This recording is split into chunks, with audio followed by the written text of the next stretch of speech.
बोल शंकर भगवान की जय। 15वां अध्याय। सनत कुमार ने शिवजी से कहा, हे देवेश, नागों का आश्चर्यजनक पंचमी व्रत मैंने आपके श्रीमुख से सुना। हे देवेश, अब आप षष्ठी के दिन किए जाने वाले व्रत को कहें। इस व्रत का क्या नाम है और क्या विधान है?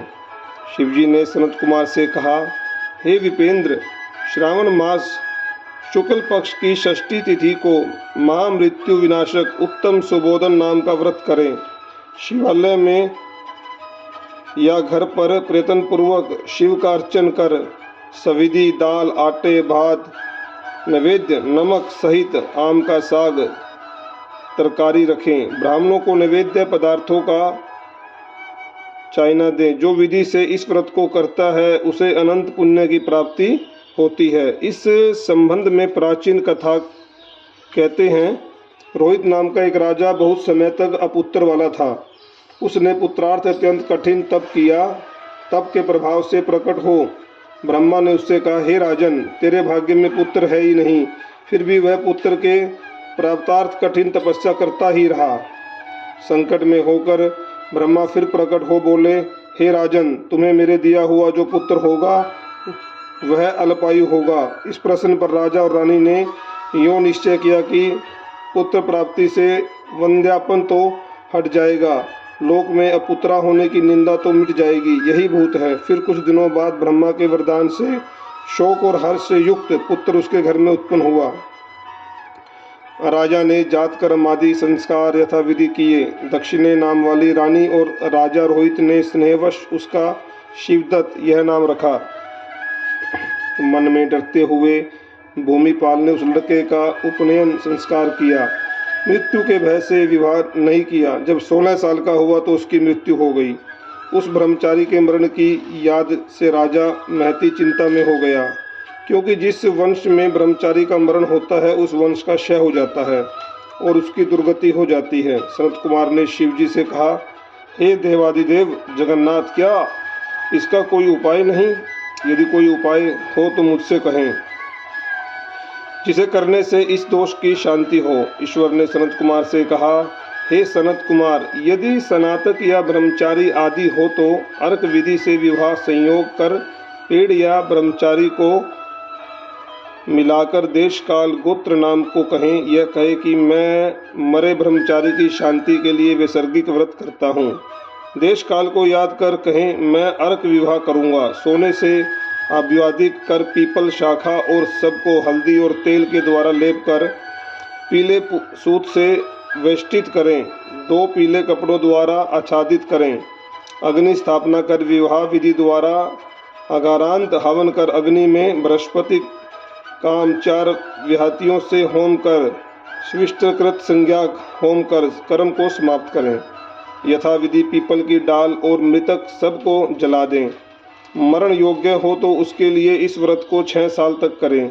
ईश्वर ने सनत कुमार से कहा, हे विपेंद्र, राजा ने ब्राह्मणों से इस विधि को श्रवण कर अपने मन में विचार किया कि यह अमुख्यतः अर्क विवाह मुझे उत्तम नहीं लगा। विवाह ही मुख्य होना उचित है, जिससे मरे जीव के वास्ते कोई बालिका नहीं देता। मैं राजा हूँ, जो कोई इसको अपनी लड़की देगा उसे मैं रत्न और बहुत धन दूंगा। उसके नगर में एक ब्राह्मण रहता था। वह दूसरे देश से आया हुआ था। उसकी प्रथम मृत पत्नी से एक लड़की थी। दूसरी विवाहिता स्त्री बहुत दुष्टा थी। उसने ढा से और कुछ ब्रूद द्रव्य के लोभ के कारण लड़की देने की इच्छा प्रकट की। उसने 1 लाख रुपया लेकर 10 साल की उस दीन बाला को मरे हुए राजा के लड़के के वास्ते दे दिया। उस बाला को लेकर वे सब नदी के किनारे शमशान में गए। वहाँ उस शव के साथ बाला का विवाह किया। मनुष्य लोग विधि पूर्वक शव के साथ संबंध कराकर जलाने को तैयार हुए। तब बाला ने कहा कि आप क्या करते हैं? बाला की ऐसी वाणी को श्रवण कर वे सब दुखित हो बोले, यह तेरा स्वामी है, इसी की देह को जला रहे हैं। यो सुन बाल स्वभाव से डरती हुई रोने लगी और कहने लगी, आप मेरे स्वामी को क्यों जलाते हैं? मैं जलाने नहीं दूंगी। सब लोग जाएं, मैं अकेली यहाँ रहूंगी। जब यह उठेंगे तब इनके साथ ही जाऊंगी। बालिका की ऐसी हट देखकर सब करुणा से आदरचित हो चले गए। जो प्रारब्धवादी वृद्ध लोग थे उन्होंने कहा, अहो, अत्यंत कष्ट है, किसी का भावी कर्म नहीं जान सकते। दीन संरक्षक दयालु भगवान क्या करेंगे? निराश्रय वाला यह कन्या साफल्य भाव द्वारा दूसरी सौतेली माता से बेची गई है, अतः कदाचित देव रक्षक हों। तभी इस बालिका को और इस मरे हुए राजकुमार को हमें जलाना नहीं चाहिए। यदि आप सबको हमारी बात अच्छी लगती हो तो हम यहाँ से घर चलें। ऐसा विचार कर सब अपने अपने घर लौट गए। वह भव्य विहंगल और अकेली बालिका शिव और पार्वती की याद करती हुई बाल स्वभाव से न जानती हुई कि यह क्या है, यूं कह विह्वल हुई। उसकी याद मात्र से करुणा परिपूर्ण सर्वज्ञ पार्वती और शंकर जल्दी वहां पर आए। तेज पुंज वृषभ पर सवार हुए शंकर पार्वती को देखकर उसने प्रणाम किया, पर ये देवता हैं ऐसा उसको ज्ञान और उनके आ जाने से उसे बहुत आश्वासन हुआ और उनसे बोली, क्या करें स्वामी, उठेंगे या नहीं। उसके बाल भाव और दया से आर्द्र हो शंकर पार्वती ने कहा, हे बाले, तेरी माता ने सुपोदन नाम का व्रत किया था। तिल और जल लेकर उसके फल को संकल्प कर अपने स्वामी को दे दे और मरे हुए पति से कह, देवों की अर्चना कर, ककड़ी दही और भात का नैवेद्य समर्पण करे, नैवेद्य पदार्थों का वायना ब्राह्मण को दे। इस तरह 7 साल व्रत कर प्रति वर्ष 7 सौभाग्यवतियों को भोजन करा कर उद्यापन करें। एक सोने के पात्र में 7 जल देवों की प्रतिमा रखकर लड़के को सहित उन प्रतिमाओं में पहले रोज शाम को भक्ति द्वारा अर्चन करें, दूसरे रोज सुबह ग्रह होम सहित चरु होम करें। अब जिन्होंने पूर्व में इस व्रत को किया था उन्हें जो फल मिला उसे आप सुने। सौराष्ट्र देश में शोभन नाम वाला नगर था। उसमें एक धनी सब धर्मों को मानने वाला निवास करता था। उसने निर्जल और विजन वन में वापी खुदवाई।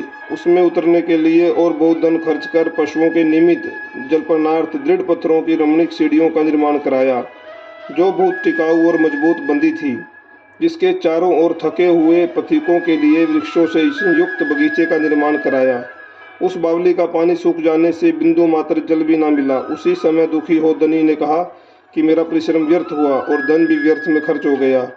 यूं ही धनी चिंता कर रात को उस बावली के पास सो गया।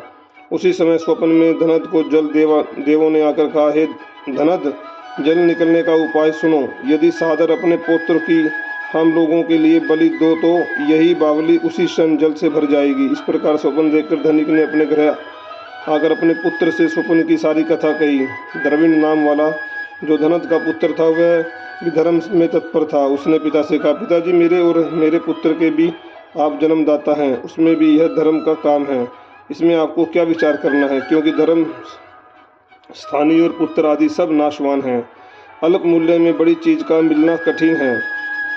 मेरे शीतांशु और चंडासु नाम वाले 2 लड़के हैं, उसमें बिना विचारे बड़े शीतांशु नाम वाले लड़के की बलि दे दें। पर हे पिताजी, यह बात स्त्रियों से गुप्त रखें। गुप्त का प्रकार यह है कि मेरी पत्नी गर्भवती है, प्रसव का समय निकट है, वह अपने बाप के गृह में जाने वाली है, उसके साथ मेरे कनिष्ठ बालक को भी जाएगा। उसी समय हे तात, यह काम निर्विघ्न अपने लड़के को देखकर चकित होगा। धनद ने पुत्र को यह संवाद सुनाकर प्रसन्न होकर, हे पुत्र, धन्य हो तुम, मेरे पुत्र हो, अतः मैं भी धन्य हूँ, मैं अपने को पुत्र वाला मानता हूँ। इसी बीच पिता के गृह से सुशील पत्नी का बुलावा आ गया। वह पिता के घर चली गई। उस समय द्रविड़ ने अपनी पत्नी से कहा कि यह बड़ा पुत्र मेरे पास रहेगा और छोटा लड़का तेरे साथ जाएगा। सुशीला ने अपने ससुर के कहने मात्र से वैसा तुरंत ही किया। उसके जाने के बाद पिता और पुत्र दोनों से उस शीतांशु लड़के की देह में तेल लगाकर नहलाया और रमणीय कपड़े और भूषणों से उसे भूषित किया। वरुण नक्षत्र पूर्वाषाढ़ा के आ जाने पर प्रसन्नता से उस बावली के किनारे पर उस लड़के को खड़ा कर दोनों ने कहा, इस लड़के की बलि से जल देवता प्रसन्न हो। उस शिशिन लड़के की बलि से सुधा तुल्य जल से बावली पूर्ण हो गई। दोनों बावली को जल से बलि देखकर प्रसन्न हो और पुत्र के नाश से दुखित हो अपने घर लौट आए। अपने पिता के घर सुशीला तीसरा लड़का पैदा कर 3 मास बीत जाने पर अपने ससुराल चली। उसी बावली के पास आई तो उसे जल से परिपूर्ण देखकर विस्मय को प्राप्त होकर उसमें स्नान करके बोली कि मेरे ससुर का उद्योग और धन का खर्च यथोचित हुआ। उसी रोज श्रावण महीने के शुक्ल पक्ष की सप्तमी तिथि थी। सुशीला ने शीतला का शुभ व्रत कर वहीं पर ही दही और चावल मंगवाकर रमणीक पाक बनाया। जल देवता का अर्चन कर दही, चावल और ककड़ी का नैवेद्य देकर वायना ब्राह्मण को दे दिया। अपने साथ वालों के सहित स्वयं भी उसी दही, चावल और ककड़ी का भोजन किया। वहां से सुशीला का गांव 4 कोस पर था। जब वहां से रमणीय पालकी पर सुशीला सवार होकर घर की ओर दोनों लड़कों के सहित चली तो आपस में वे जलदेव कहने लगे कि इसका लड़का दे देना चाहिए, क्योंकि बड़ी सुबुद्धि से इसने हम लोगों का व्रत किया है। इसके व्रत के प्रभाव से नवीन पुत्र दे दें। यदि पूर्व का उत्पन्न लड़का नहीं दिया तो हमें प्रसन्नता का क्या फल होगा। इस प्रकार दयावान जलदेवों ने आपस में बातचीत कर उसे जल से बाहर निकाल कर विदा कर दिया। माँ को देखकर लड़का माँ के पीछे भागता हुआ हे माताजी ऐसा कहकर पुकारा। तब लड़के की वाणी सुनकर माँ ने मुड़कर देखा। सुशीला अपने लड़के को देखकर चकित हो गई, उसको गोद में उठाकर सूंघने लगी, पर उससे कुछ नहीं पूछा। सोचा कि यदि इससे पूछूंगी तो यह डर जाएगा। वे अपने चित्त में विचारने लगे कि यदि इसे यहाँ से चोर पकड़कर ले जाते तो इसका क्या होता। इसका अलंकारों से भूषित होना तो बड़ा कठिन था। यदि पिशाच पकड़ लाए होते तो वे कैसे छोड़ते, और घर के संबंधी गण चिंता के समुद्र में गोता लगा रहे होंगे। सुशीला के अपने मकान का दरवाजा आ जाने पर लोगों द्वारा उसके आने का समाचार सुनकर पिता पुत्र दोनों विचार मग्न हो कहते हैं कि सुशीला जब अपने बेटे के बारे में पूछेगी तो इससे हम लोग क्या कहेंगे। इसी बीच तीनों बालकों के सहित सुशीला अपने घर पहुंची। ससुर और पति ने बड़े पुत्र शांशु को सुशीला के साथ देखकर आश्चर्य से प्रश्न हो पूछा, हे शुचि स्मिते, तूने किस पुण्य या किस व्रत को किया था। हे भामिनी, पतिव्रता हो, धन्य हो और पुण्यवती हो। इस सितांशु को मरे आज 2 महीने बीत गए, परंतु तुमने फिर इसे कैसे प्राप्त किया। और बावली भी जल से परिपूर्ण हुई। जाते समय यहाँ से एक लड़के को ले गई और आते वक्त 3 पुत्रों सहित आ गई। हे सुब्रु, वंश का उद्धार तुमने किया है। सुबह मैं क्या तुम्हारी स्तुति करूं। यूँ ससुर ने प्रशंसा की और पतिदेव ने प्रेम से देखा। सास ने भी स्तुति की। प्रसन्न होकर उसने कहा, यह सब सुमार्ग पुण्य फल है। वे इस मंदिर में मनो विलासित भोग उपभोग कर परमानंदित हुए हैं। हे वत्स, आपसे यह शीतला सप्तमी व्रत कहा है। इसमें दही, चावल, ठंडा शीतल जल, ककड़ी, फल, बावली का जल और शीतल देवता कहे गए हैं। इसे करने वाले तात्पर्य से मुक्त होते हैं। इस कारण श्रावण महीने की शुक्ल पक्ष की सप्तमी का नाम यथार्थ शीतला सप्तमी हुआ है। बोल शंकर भगवान की जय।